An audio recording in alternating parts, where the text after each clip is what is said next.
Good morning and welcome to the Zia Wool Studio Buzz podcast, episode 52. I am outside in my dye studio again, garage slash dye studio, and the garage door is open to hopefully get plenty of light at this time of day, and I moved my whole setup here closer to the open blue skies out here, and it's a little bit cold still, but I'm going to be fine because I got wool. Yes, because this is a podcast about all the woolly fun, about the fiber arts, and my name is Doug, and I am coming to you from Albuquerque in New Mexico. That's where I live, and I'm also the owner of this little one-woman show, Zia Wool's, the yarn dyeing company. Yes. Where to start? A word at the beginning about our current situation. I will talk a little bit more about it and some consequences that I wanted to share with you at the end of the woolly stuff. However, at the beginning, you may have noticed, hey, why is she back already?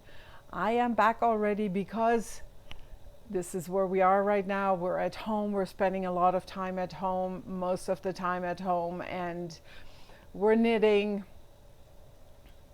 and playing with what we love so very much. And so there's of course more to share than usual, and also I'm thinking maybe I get to entertain you out there and make time go by a little bit faster if you like to listen to my chatter about yarns and all, and I sure hope this finds you all well out there. Okay, let's start with what I have been up to in the past 1.5 weeks. I wanted to start with one project that is growing to be a future design for a simple short sleeve sweater. It's kind of weird to call it a sweater. It's more kind of a wool shirt. But it already has a name, even though it's not published yet. And I've talked about that in the last episode. So if you're curious, go back and watch that one. But eventually this will be called, for various reasons, Angel in the Desert. And this is where I am right now. It is a shirt that will be pieced. It's knitted in front and back pieces. Then I will pick up stitches for the short sleeves and for the neckline. And the reason why it can't be knitted all in one is that there will be kind of an ever so slightly a curve towards the sleeves, which of course I could not. I mean, I wanted to say a dolman sleeve, but dolman is, I think, a little bigger than what I am going for here. I'm almost at the point where I can really turn just maybe 2-3 inches more. It's going to be cropped, kind of like not too cropped, because crop does not go too well at. Yeah, let's just leave it like this. It will be slightly cropped, short and wide, and tight sleeves, tight short sleeves. And it's been, hey, someone pulled a little something on my blue here. As you can see, I added these 3 beautiful stripes. I just grabbed some minis where I thought they would work with the colors, and I just love how they look like. Plus, I have so many stitches. I knew really that this was going to happen. So I'm like, oh, I need some color in there. And really, when I was this far in, I'm like, oh my gosh, how can I knit this whole thing and make a whole sweater with this many stitches, stockinette? So, hey, let's just put in these stripes. And that was just all it took to make it fun again. And now I don't know. Then I got over this kind of boredom thing with the stockinette. So now I'm fine. I am using fairly skinny needles in my case, because I'm a tight knitter anyways, but I don't like a fabric that is too loose and kind of meshy. So I chose 3mm needles, which give me the fabric that I was going for with Zia Wool's yarn. The base is called Sundancer. It's a superwash merino nylon blend that has 465 yards per skein, and the colorway has a German name in this case. It's named after a fairy tale. It reminded me of, my dad used to call me mein Stern, my star. So this is called Sterntaler, star. It's after a fairy, with the word means Sterntaler. What does it mean in English? I don't know, Sterntaler. It's this fairy tale, which is star, blah, blah, blah. Thaler is a word for an old expression for an old currency. Almost, I want to say, in the Middle Ages, but whatever. Not too important, but this is Sterntaler. So just growing steadily, and when I'm in the mood for boring, straight-on knitting, this is one of the projects that work very well, like late in the day when I'm tired anyways. Which reminds me, at some point, I think I was working on this and I must have fallen asleep, and kind of like as I was falling asleep, turning my work in the middle of the row, I just remember I told my husband, hey, I think I fell asleep and turned this, even though it wasn't the time to turn. It was kind of funny. That's how it is when you knit, when you should be in bed, maybe. Not sleeping too well these days, for obvious reasons. So it's in one of my bags that I made, and this is actually the medium size that I carry, the shawl size. I think a little bit, maybe a tad smaller than what's my normal shawl size, but yes, this is actually shawl size. I must have had some leftover fabric and used it up, and because this actually is the true shawl size. But it has a secret. I will tell you in a minute what's in here. I wanted to show you first what I had been working on last time, and one of those things was my bark lines. Let me find the pattern. That's a shawl pattern by Hori Locatelli, and I'm sure you've seen this gorgeous thing on this gorgeous woman. And this is where I am, and I'm pretty sure that last time I had already, gosh, that makes it hard. I apologize, because sometimes there's a gap of 1 or 2 days between the time when I record the English and the German, or I do it vice versa. I start with the German, then the English. And then sometimes I'm not quite sure where I was in which episode. I know in the German one I was here, but I feel like I had already knitted to here when I recorded the English episode. This time I wanted to do better. I recorded them both back to back. And what happened was I had this horrible noise in the background the whole time. I think it was because I had my charging cable, and so it messed up the sound with the microphone. It was very sad because both episodes were recorded. But whatever, I'm moving on, trying to get over it. So, whatever I showed you last time, it is still, if I showed you that I'm here, I'm still at the same location. But that I have some great news about this. So, you know what I noticed after the last episode is that it's really, what happens is when I talk about my projects, talk about things that I'm in doubt about or uncertain about how to proceed, when I talk about it at length on the podcast, and I hope you don't mind if you keep coming back, you hopefully don't mind me going into deep details, but it helps me really to process what I'm doing.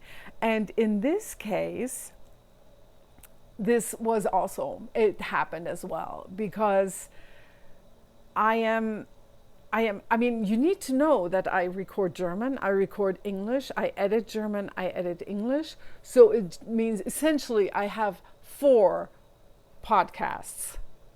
I mean, 4 times that I deal with the issue, and by the end, I usually know what I have to do, what I want to do, or where I need to make changes if I'm thinking about making changes. So one of them was, by the way, in the other episode, I think it was episode 50, I talked about the shawl, the lace shawl, the meristem, where in the end, I decided after I had recorded both episodes, I thought, man, this is so clear that I am totally unhappy about having 80% of one skein of this gorgeous yarn left over. So of course, I will rip this and use the yarn for another project where I can use it all up, use both beautiful skeins.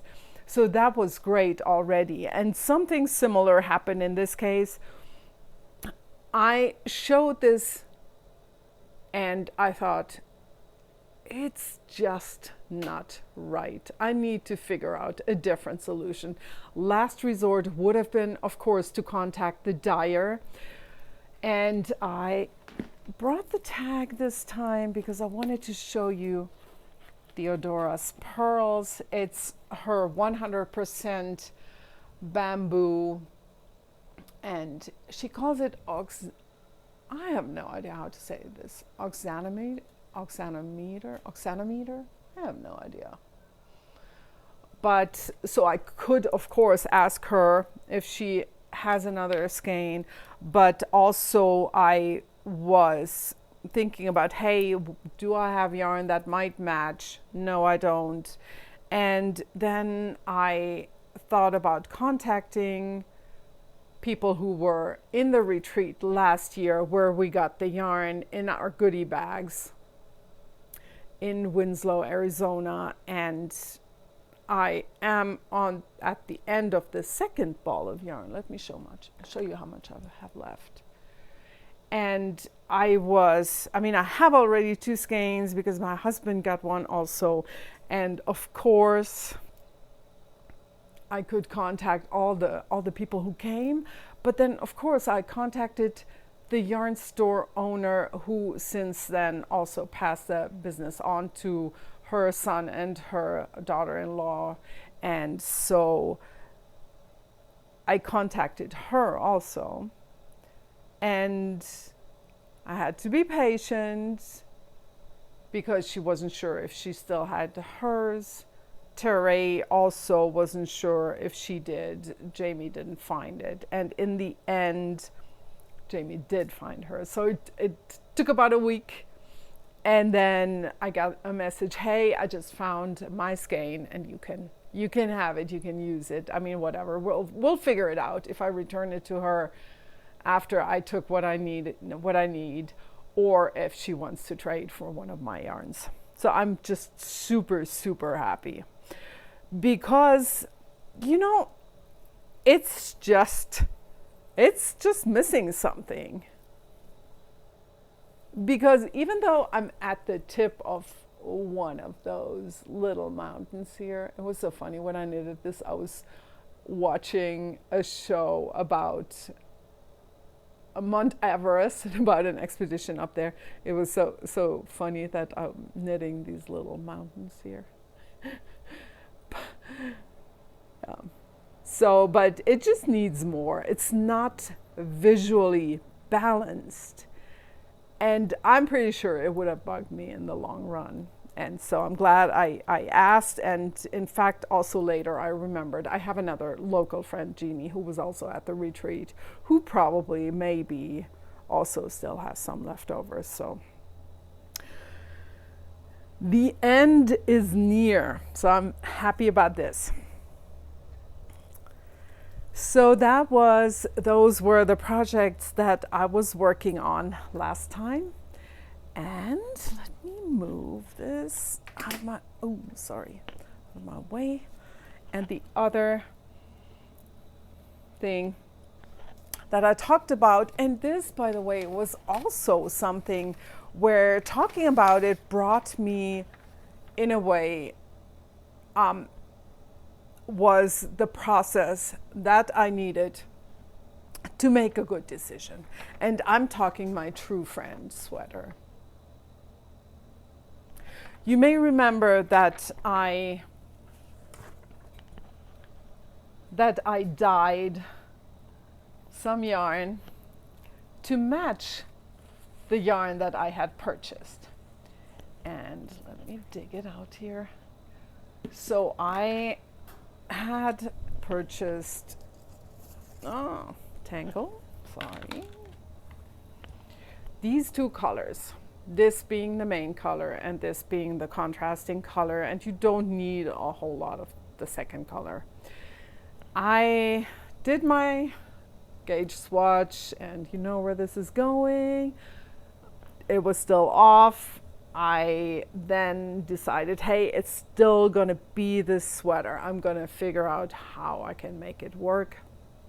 And because I didn't want to go down a needle size, I ended up over dyeing a lace yarn that I had in my stash, super vintage stash. You don't even know what it is. It's so old that it didn't even show the exact content. I just know that it was merino and silk, but not even the relation, how much of which. So it was lighter. I darkened it a little bit, and it works just really beautifully. This one I had over to use together with this, and I mean, these two I'm holding together as I knit with them. Perfect gauge. This, I also found a lace yarn where I thought, this is also kind of like a golden orangey color, which needs to be browned. That's not a word, I know, but still, I think it sounds perfect. So I overdyed this skein, and by the time I was done recording and I saw it on the screen as I edited, I knew, no, it's not gonna happen, because it will alter this beautiful brown so much if I hold it with it while I'm knitting, that it's going to change everything, and it's going to change my whole color concept for this sweater. I will just have to suck it up, take one of my white lace yarn, and try to match this color. It's not really something that I very much like to do or that I enjoy doing, and I think that's why I was trying to avoid it. But in this case, I thought, okay, I'm just going to do it. Also, I'm going to have a lot of leftovers of this yarn, but in the end I just went for it and I did it, and I am so extremely happy with my results.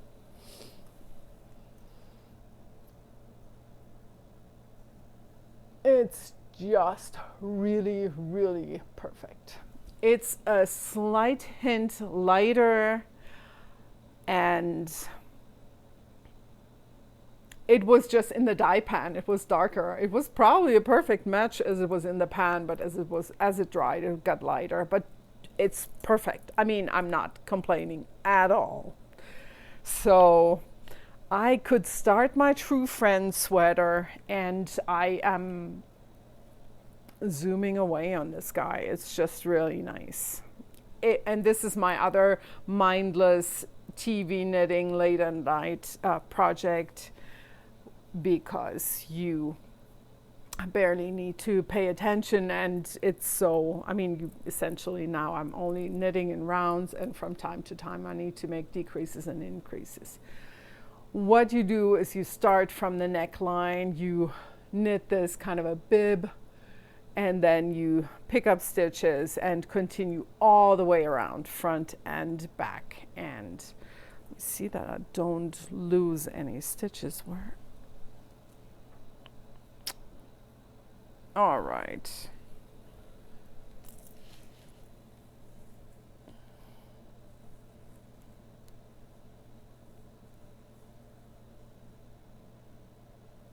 I counted, and I am only missing one more blue stripe.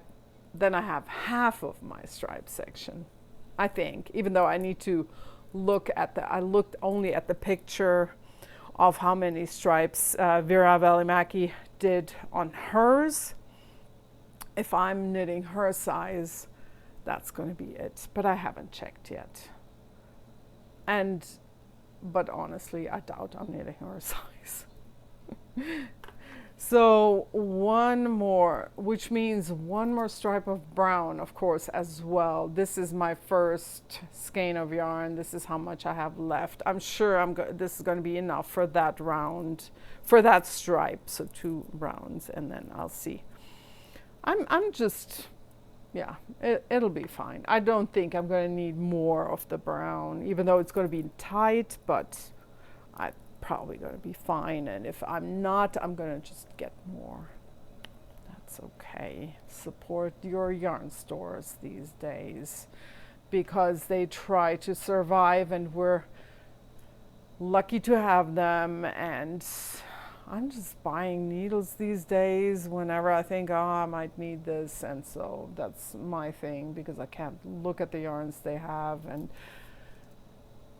I don't also really need yarn. As you see, as you know, I'm a dyer. I still buy yarns, but whatever. That's that. I did shop for yarn when I was traveling. And that's where this Mirasol Nuna came from, which is a wool silk viscose blend. And I am using not the required, or the needles that she asks for in the pattern, the 3.5 millimeter needles, but I went one size up. I'm using 4 millimeter needles. So this will progress steadily, and it lives in this very elegant yarn basket. I know, it's horrible, isn't it?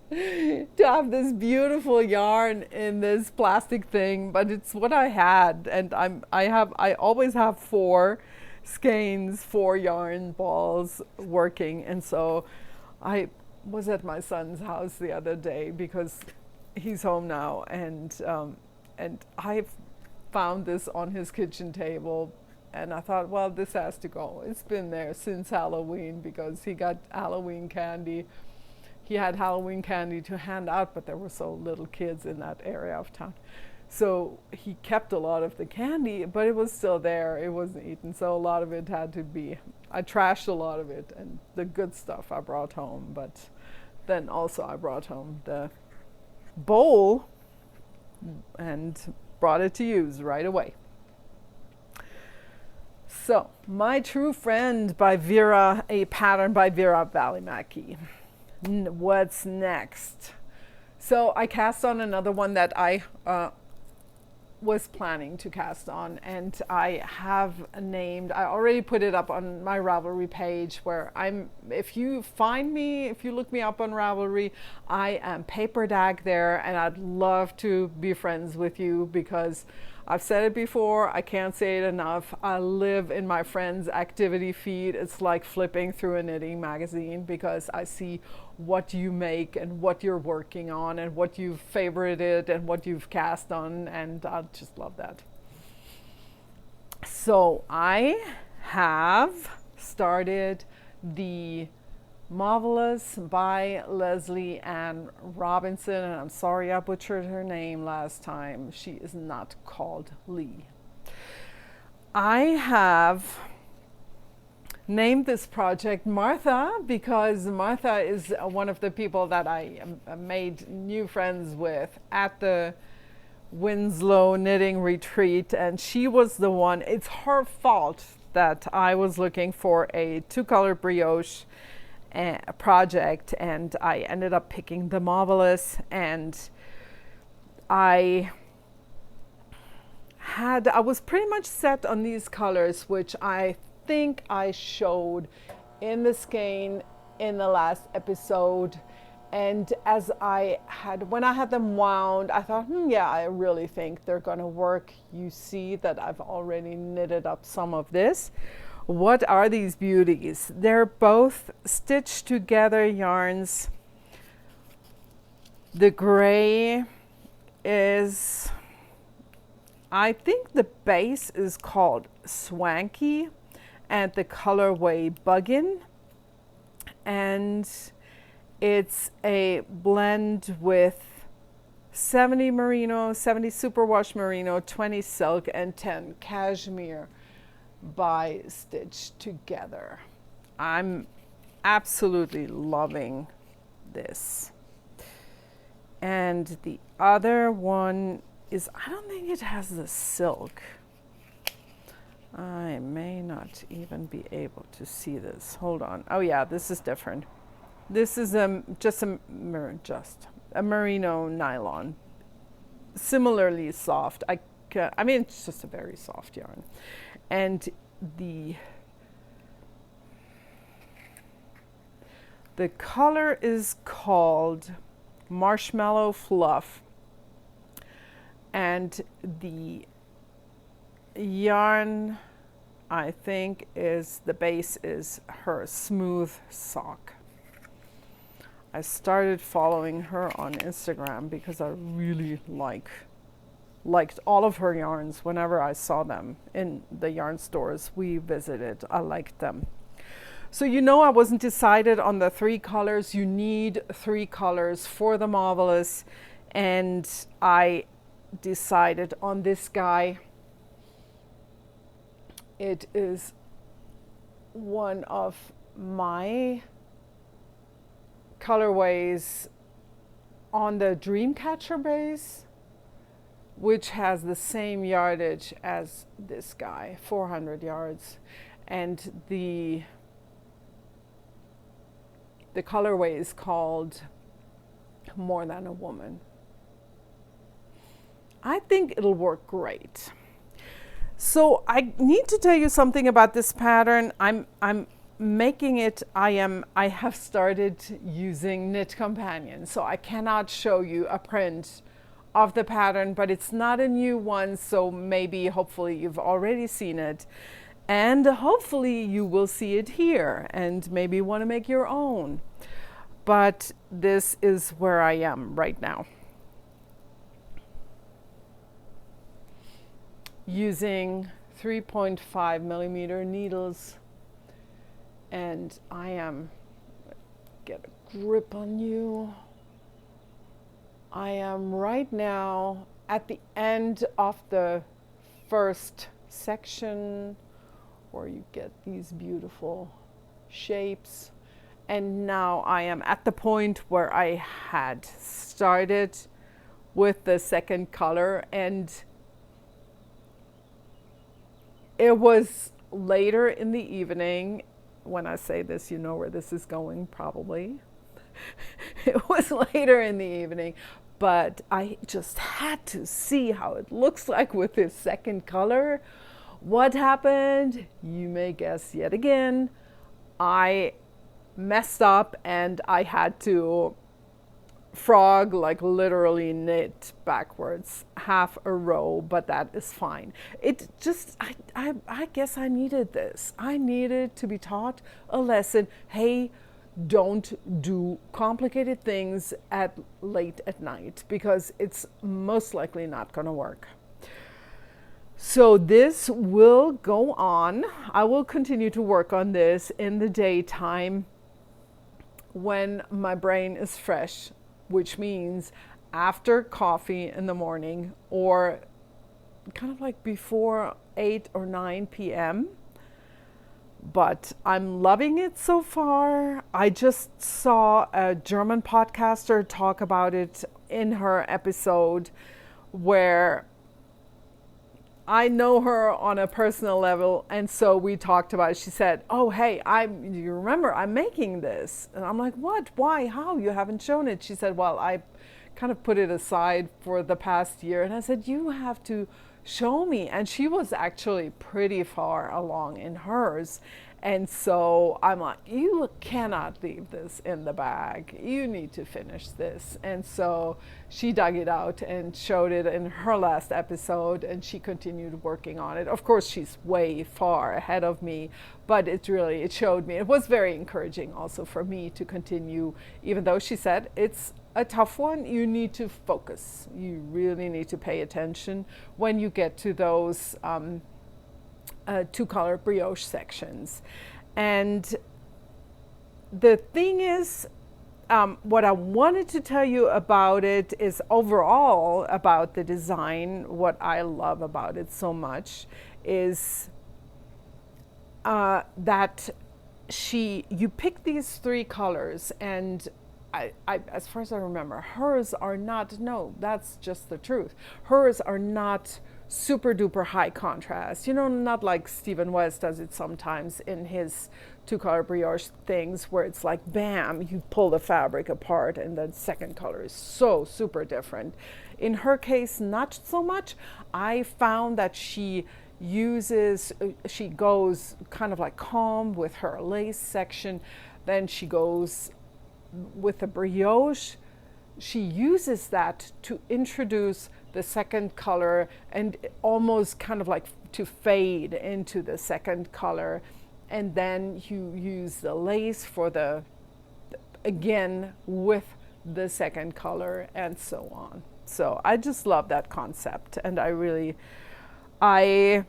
was hoping to get a more simple two-color brioche thing, just because I haven't done it so much. But the section, I dare say the two-color brioche section is a limited amount of rows. So if I really make a bad mistake where I have to frog, that's just what I'm going to do. So it's manageable. It's not like, Stephen West has one that's all two-color brioche, and it's gorgeous. I saw it.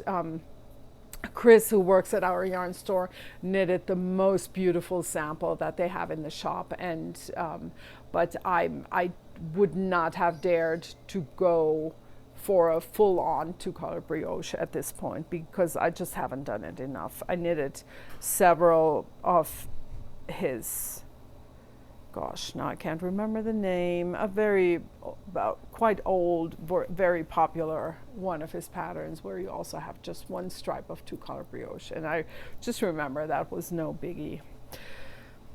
So that is my Marvelous.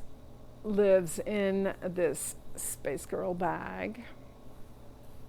And before I forget again, what I am wearing today is a cardigan which I made from handspun yarn. It's a 2-ply yarn from Local Fibers, which ended up being about 90% Rambouillet and 10% alpaca. So it's extremely soft and snuggly yarn.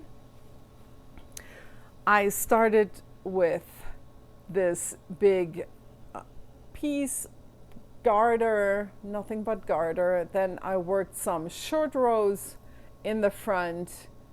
I continued the garter for the button band, but I never added buttons because I've never really was at a point where I thought, oh, I wish this thing had buttons, so whatever. It's kind of long.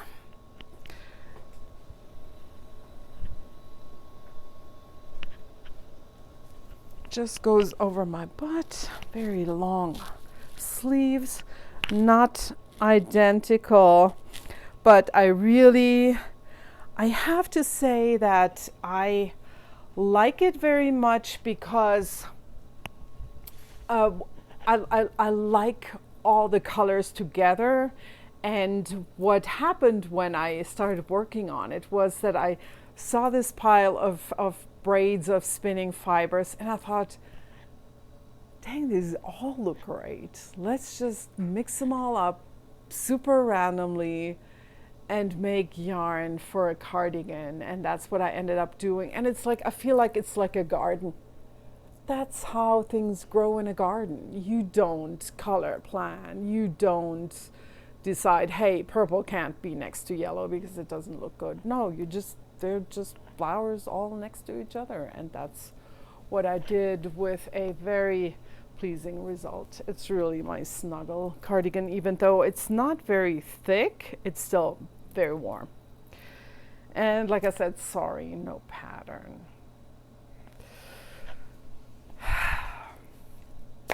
And moving on, the next one. You are not going to believe this because I started a colorwork sweater. Yes. Hard to believe, but it happened.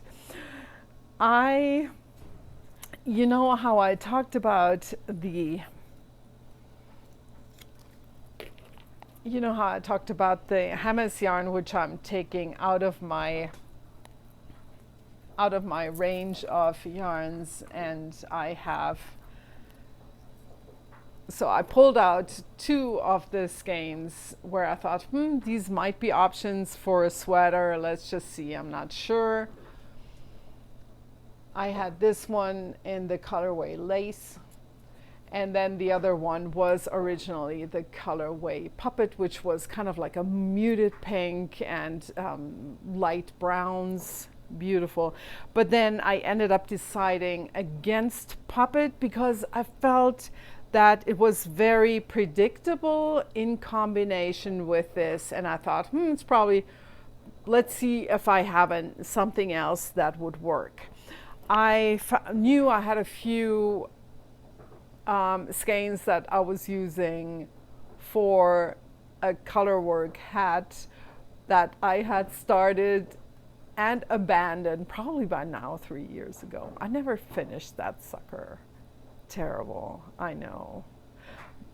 And I always thought I may finish it, but I never have. So I don't know. It's such a beautiful hat, but whatever. Maybe I need sweaters to do color work.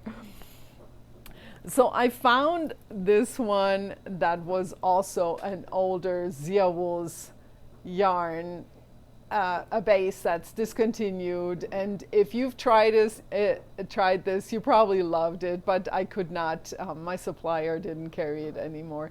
So this is a wool, a silk, extremely soft, super nice yarn, and I thought, oh my gosh, this is fabulous. I did a swatch. Yeah. Can you guess? Off yet again. So I was thinking, I'm not going to fool around. I'm not going to knit a teensy, not a teensy, a super large size and then knit like a gazillion stitches if I don't even know if I'm going to like it or ever going to finish. And so I thought that's not going to work for me too.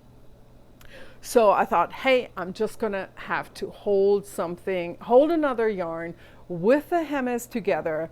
Hemis, by the way, is the discontinued yarn base. It's a sport weight an 80/20 non-superwash merino nylon that has 328 yards on 100 grams. And if you say, hey, I like this, there are a few skeins in a colorway in the shop that is also very suitable for a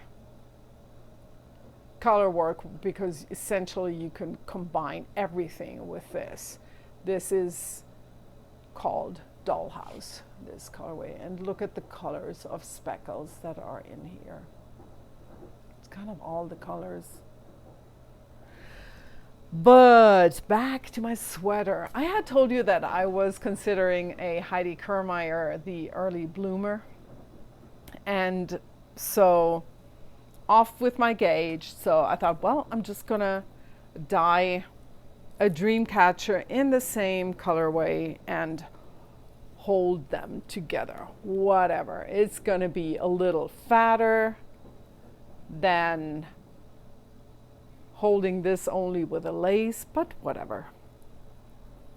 Of course, then this guy wouldn't work. And I had some, let me see if I have the tag here. I had a yarn by Enchanted Fiber Guild, which was just a one skein, which was also, yeah, it also has silk and the alpaca, which makes it a little bit fuzzy, and that is this.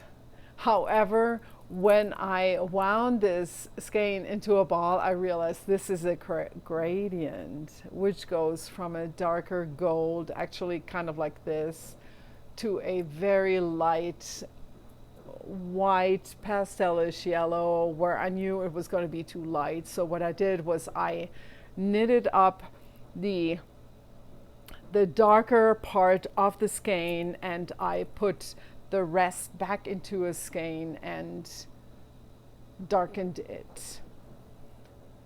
Because you, don't want it too close to the color of the color work, but I know I'm just making it very exciting, right? Because I'm talking and talking and talking about what I'm knitting, and you're like, show us, finally.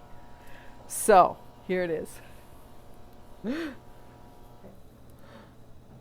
Oh, I'm telling you, I am in love with this. It took me 3 days to make this, even though my hands were hurting. I just kept going every night. And it's funny because you would not think that this is suitable for TV, but it was fine. I could deal with it while we were watching something. Oh my goodness. It's so pretty. Where am I right now? So it's again a pattern that asked for 3.5 millimeter needles.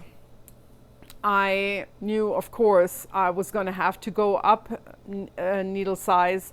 I still wanted to use, so I'm using 4 millimeters. I still wanted to make the size that I had originally decided on, that I thought I was going to have to do if I'm going by the pattern. Knit Companion, again, by the way, which works very well, especially for this. And I think I picked M1 or M2, but when I was in just a little bit, I realized, hey, this thing is way too big.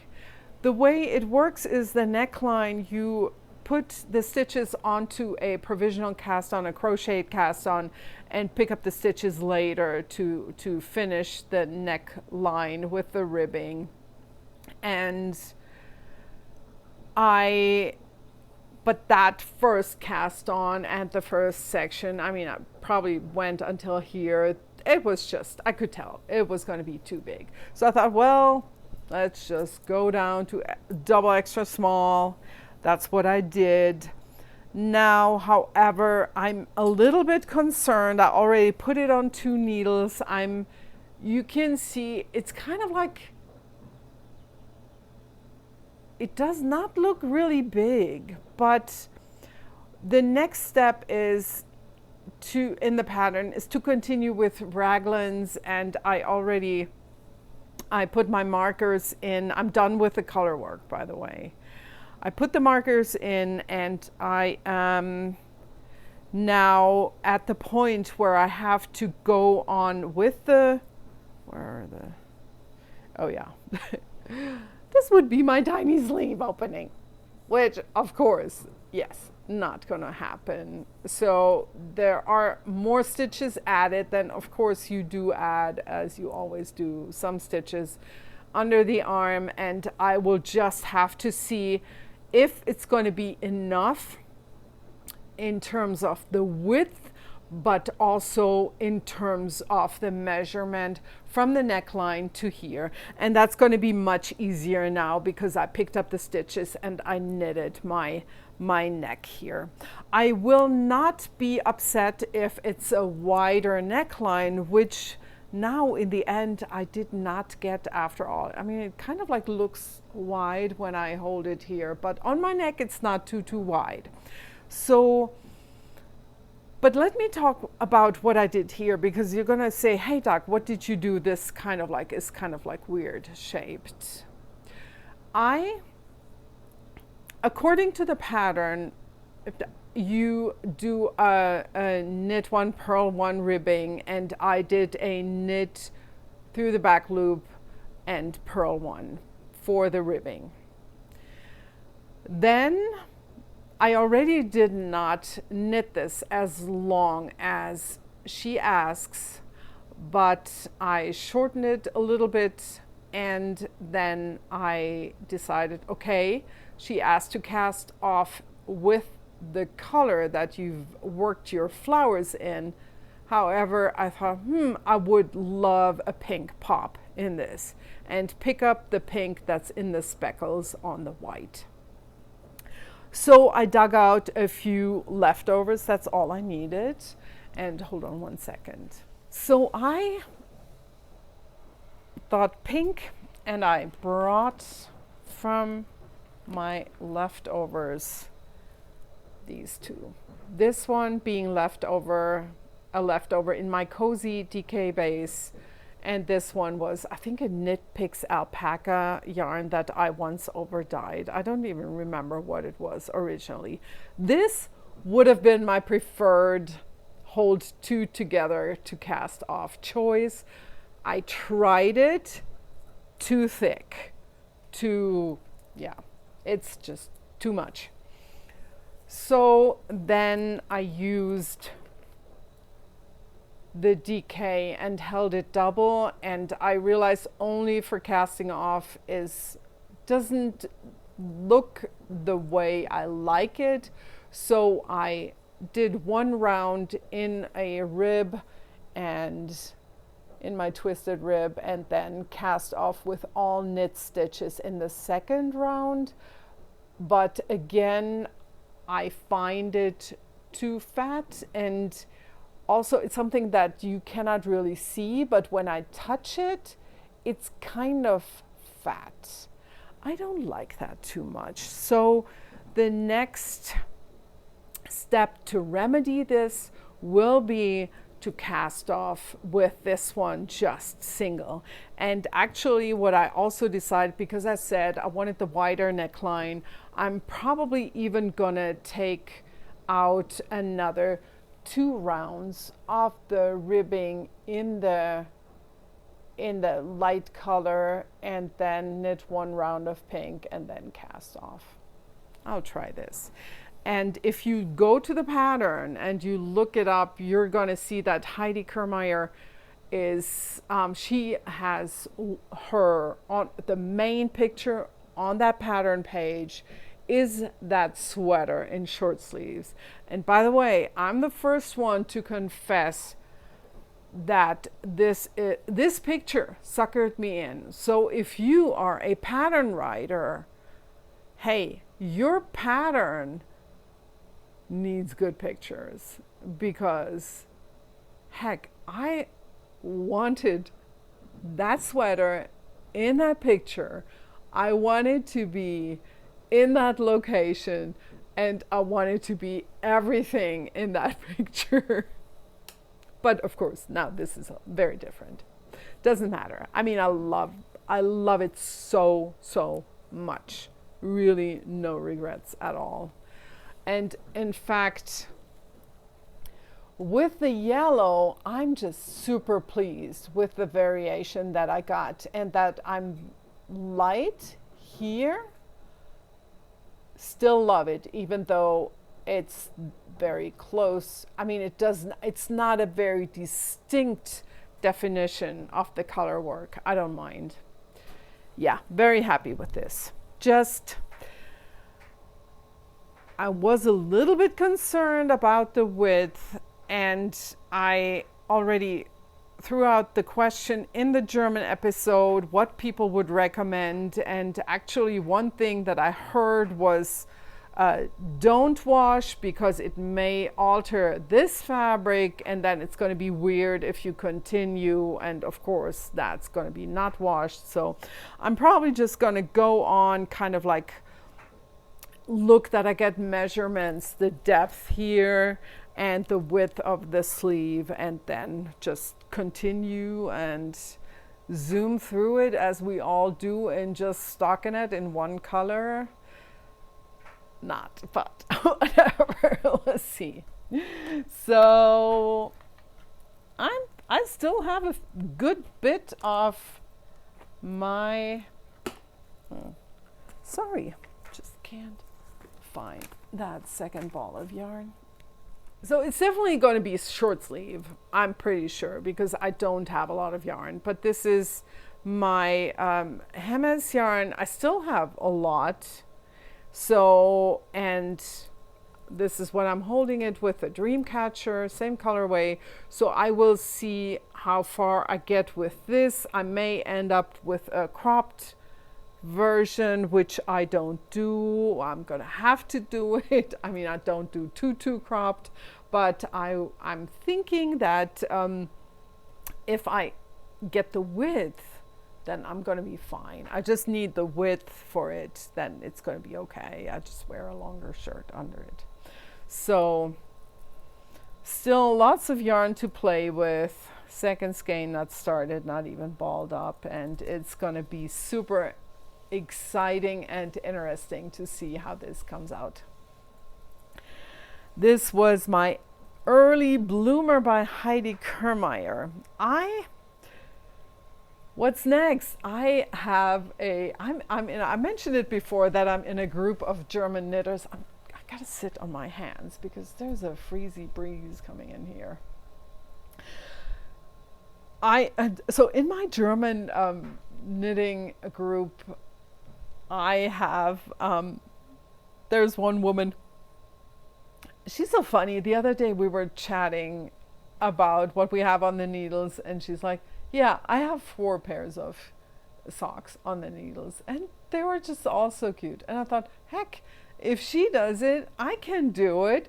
It kind of was like, oh, hey, I give you permission. I mean, nobody, it's nonsense. It's just, you know how we do this, how we allow ourselves these crazy things. And so I just did it and cast on.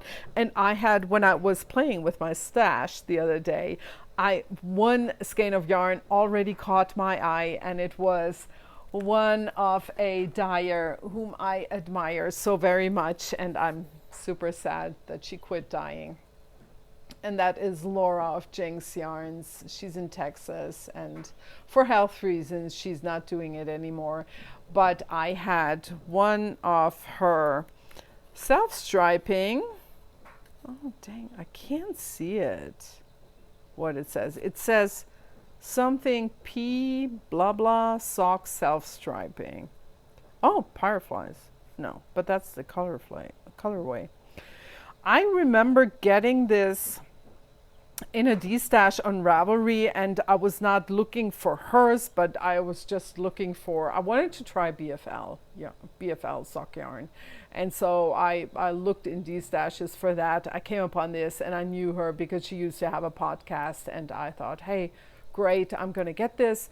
I and when I decided I'm going to cast on some socks, I decided on this one because it had caught my eye. And it's really super, super pretty. And I thought, well, let's see how it goes. Maybe I make them for my daughter, or maybe it's even enough yarn to make one for my daughter and my son. And I got a basket because I'm right now barely any things move into my into the bags, but a lot of the things that I'm working on are kind of spread out on the sofa around me, open, and I put out the basket for the socks. But this is my cat Ikey's favorite basket because he fits into it perfectly. I hope I'll remember to put in a picture for you. It's so funny. So this morning I grabbed one of my vintage little baskets here and because he will not fit into this one. That's for sure.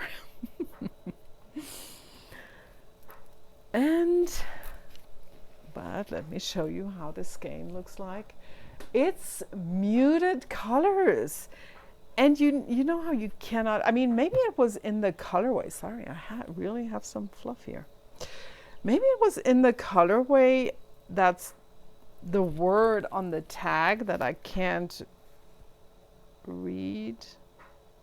Maybe it says powder sock. Maybe she over dyed it and muted it all.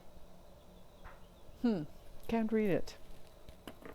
Because it is just the most gorgeous, the way it's all,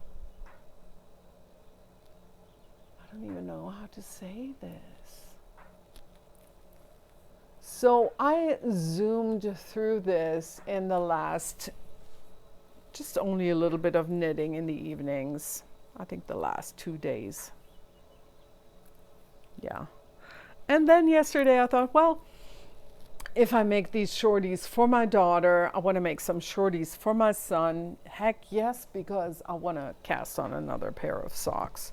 And so I went through my substantial commercial sock yarn stash. Yes, that's what it is. Gotta call the things by their names. And I picked this because he likes his blues these days. And I thought, oh, that's a nice, friendly guy color. And I don't ever look too much at the pictures. In fact, I would rather be surprised. So I didn't look, and it wouldn't have mattered because I'm making shorties anyways. And this is where I am. I'm really pretty much almost at the same spot as with my daughter's socks. Also shorties, 22 rows, then the heel flap the way I always do it. The heel and the way I always do it, and then a gusset. And both my kids one has bigger feet, one has smaller feet than I do, and but we all have wide feet, so I make both of these pairs with the same amount of stitches. And happy about these.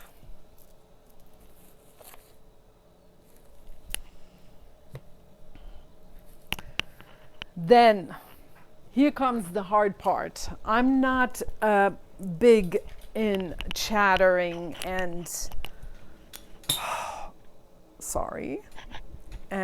whatnot, but I wanted to talk. I mean, this is kind of like the kind of situation where, again, you cannot just pretend it's not happening, even though I feel like I do like to focus on what I love. I do like to distract you out there of the current situation, but I don't want to not talk about it.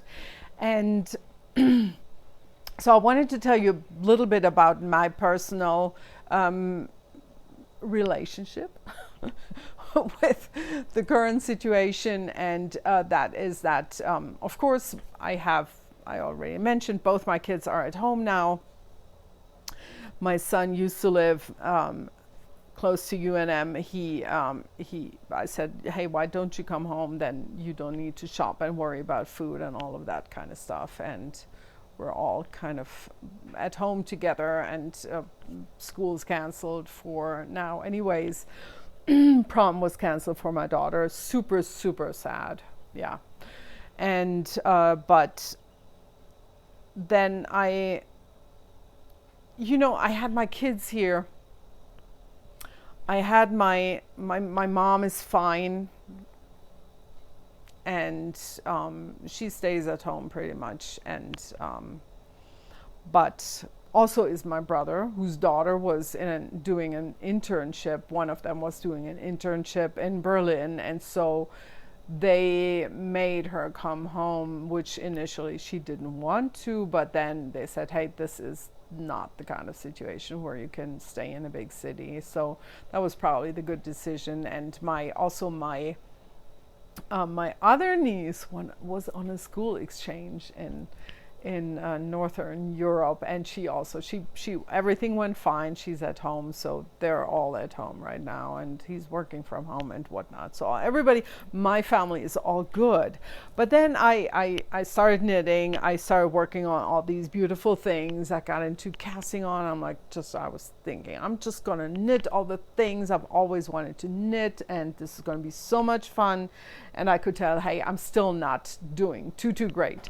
So this was still stressing me out, and I was still not always able to relax and really de-stress with the knitting. I was restless. I mean, casting on is fun, but also I wasn't always sticking with it, and I had to really dig a little bit deeper and see, hey, what's going on here?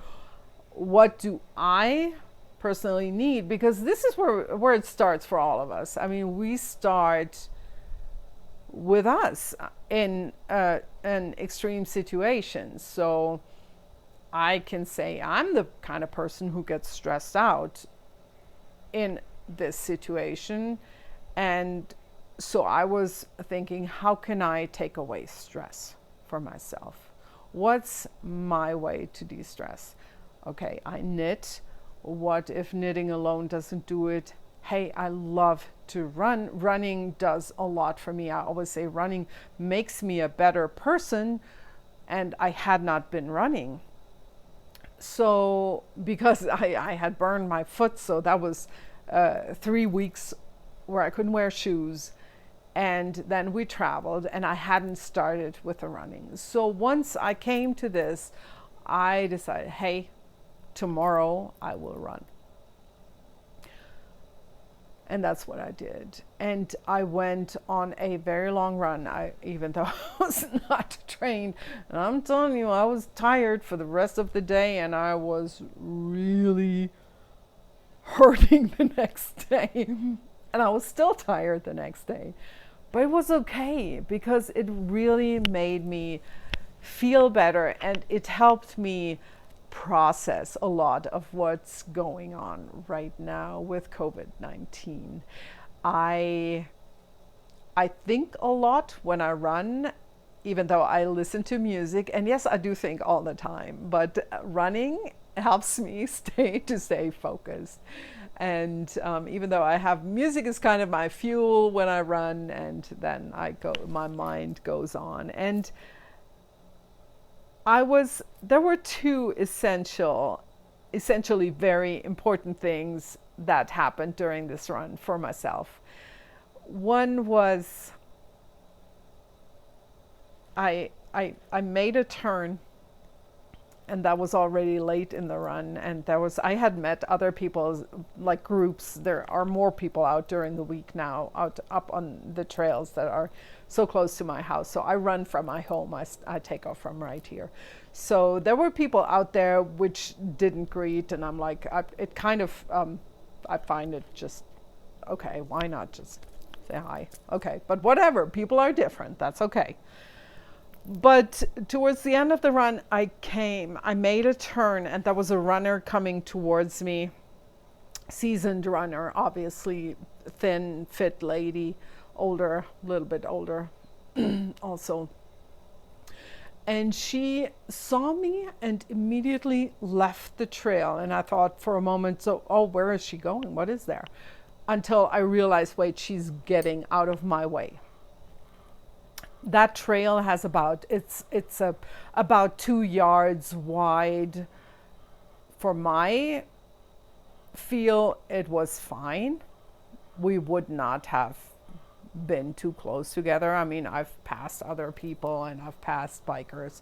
She jumped away probably 3 yards off the trail, even though there's cacti, no snakes yet, but there's cacti. It's not really the most nice terrain to jump into, but whatever, she did it. And so my thing was, I thought, for a moment, I wanted to roll my eyes and just shake my head. And I'm thinking, lady, come on, calm down. It's not that bad. We're not, passing anything on. I'm not talking to you. I'm not touching you, whatnot.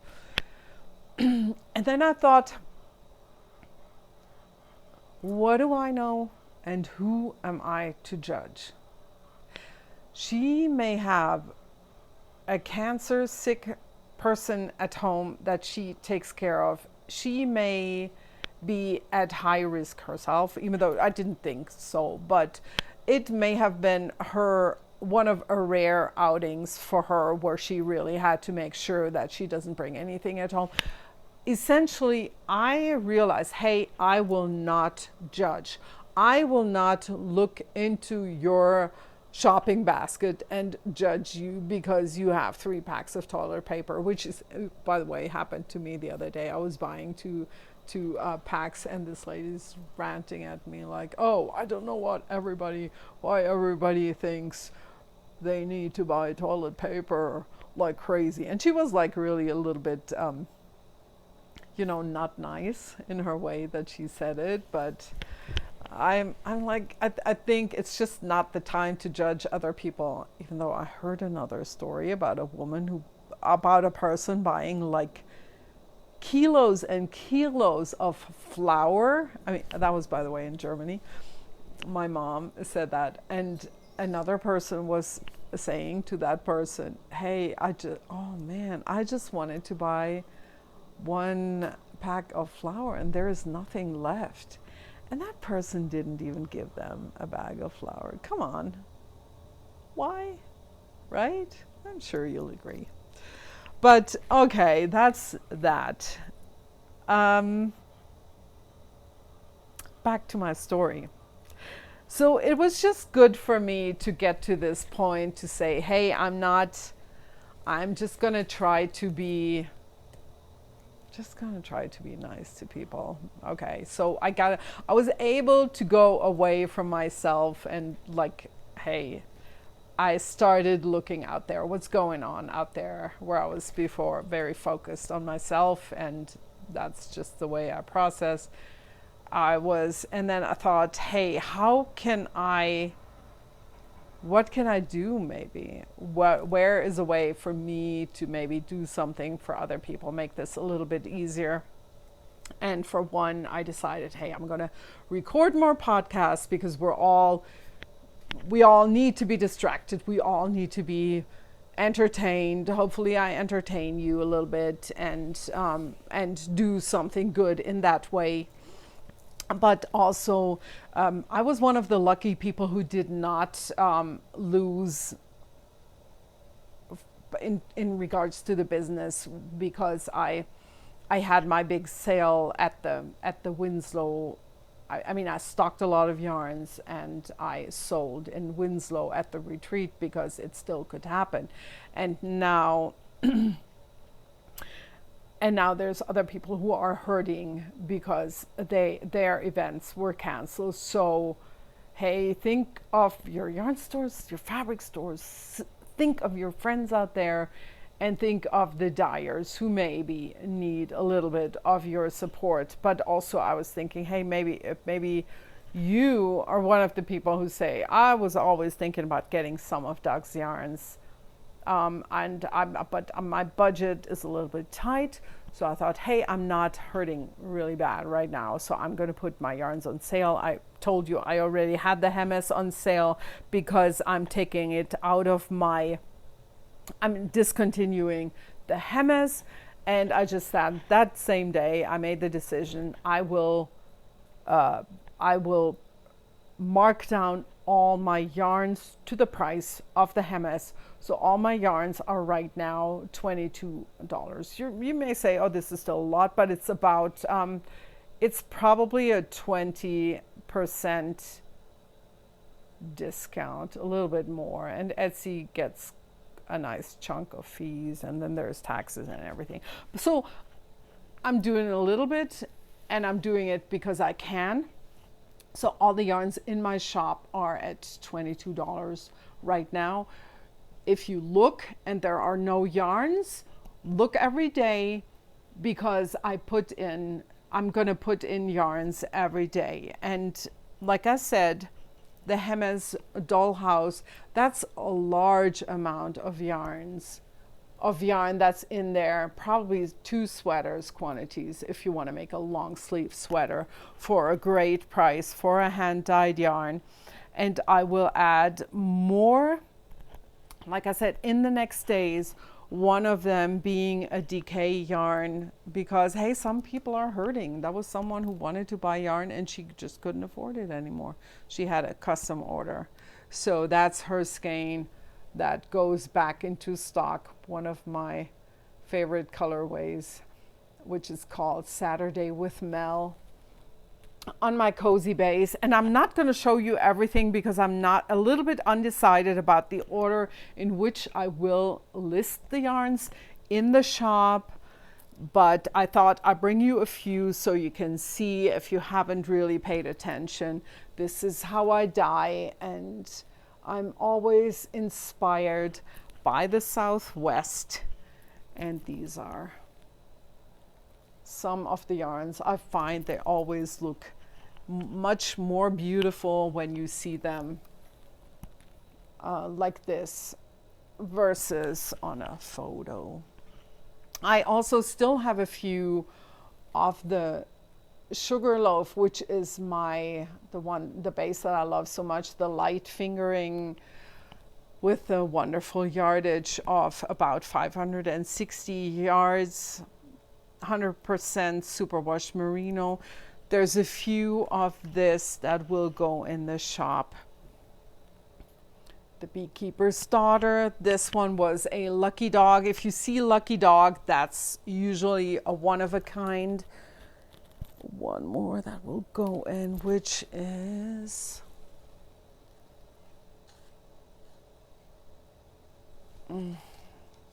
Fire and Ice. Yes, I should have known that. Also, one that that's a fairly new colorway, which I named Summer Rain.